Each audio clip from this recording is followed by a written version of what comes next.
प्रणाम गुरुजी। जी। आपके चरणों में कोट कोट प्रणाम। गुरुजी मेरा प्रश्न ये है कि सेवा भक्ति करते हैं तो दुख क्यों होता है ज़्यादा? दुख क्यों?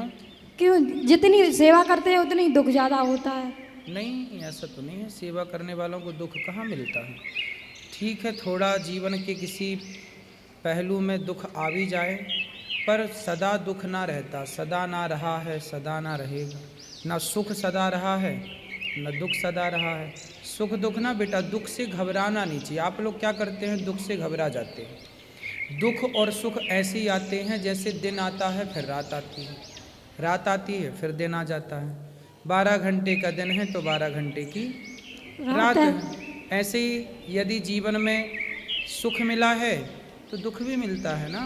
तो दुख से घबराना क्यों? जब सुख आता है तब तो आप शिकायत नहीं करते कि हम बहुत सुखी हैं, हमें बहुत दिक्कत हो रही है, इतना सुख क्यों है। सुख से जब दिक्कत नहीं तो फिर थोड़े से दुख से दिक्कत क्यों। इसलिए दुख को भी सहर्ष स्वीकार करना चाहिए और दुख में मजबूत होना चाहिए। ठीक है। यदि हवा ना चले, यदि मौसम में बदलाव ना हो, जब बदलाव मौसम में आता है, तूफान, हवा, बारिश और फसल सारे चीज़ को सहन करती है, तब तो फिर वो किसान के घर फसल पहुंचती है। यदि वो बर्दाश्त ही ना करे, अब देखो सर्दियों में आप घर के अंदर रजाई के अंदर होते हैं, यस, लेकिन गेहूँ, चना, ये फसल सर्दी में होती है। ये पूरी सर्दी में बाहर वो सारी सर्दी को सहती हैं। यदि वो ना सहें तो उनके अंदर फिर वो ताकत कैसे आए जो ताकत उनके अंदर है। इसलिए तो सुख दुख सहना है ना, सहो। आपको सहन करना नहीं आता, इसलिए दुख परेशान करता है। आएगा तो दुख भी हंसते हंसते कट जाएगा। ठीक गुरुजी, अब आप ऐसे आशीर्वाद दो कि सदा बिहारी जी के चरणों में सेवा भक्ति मेरा सदा प्रेम बढ़ता रहे। खुश रहो, खुश रहो।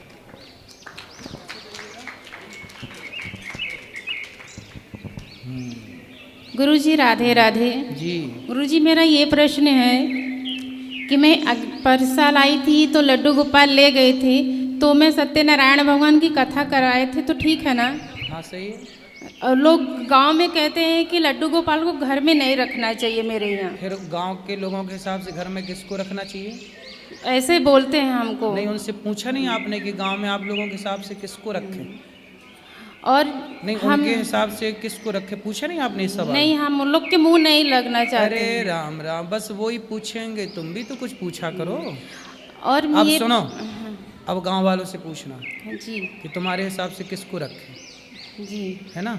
जी ठीक है। किसको रखें, उन लोग से पूछना तुमने किसको रखा, पड़ोसन को? और फिर आप हमने कहते तो हो गोपाल गुरु जी जी को की, रखा है। आप कहते हैं कि भक्ति करने में, हम 3 साल से भक्ति कर रहे हैं, लड्डू गोपाल का हम पूरा सब कुछ करते हैं, अपने पति परमेश्वर का भी सब कुछ करते हैं। और गांव में सब, मेरी जेठानी तो सब जने क्या कहते हैं कि बड़ी पुजारी बनी है, भक्ति बनी है, जब गलती करती थी सब भूल गई है, वो सब कुछ क्या क्या कहते हैं हमको। कौन बोलता है? जैसे जेठानी मेरी है और अगल बगल की। तो जेठानी आपको ऐसा बोलती है कि हाँ, बड़ी भक्तन बनी है? हाँ बोलती है, मेरे सामने बोलती है। तो बोले हम भक्तन बने हैं, तू सूप नखा बन जा। भाई हम तो कुछ बने ही हैं, तुम भी तो कुछ बनो। पर मैं बड़प्पन के लिहाज करती हूँ, जवाब नहीं देती इन हूँ। दुष्टों के लिए क्या बड़प्पन।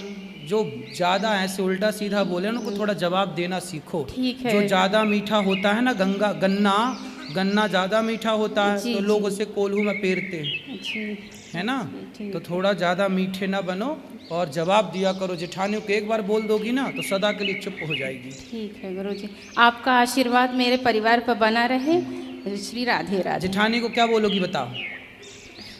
वही आप बोले हैं ना, थोड़ा जवाब दे देंगे। दे देना, तुम ठीक सीधी है। हो ना। ठीक है गुरुजी, राधे राधे।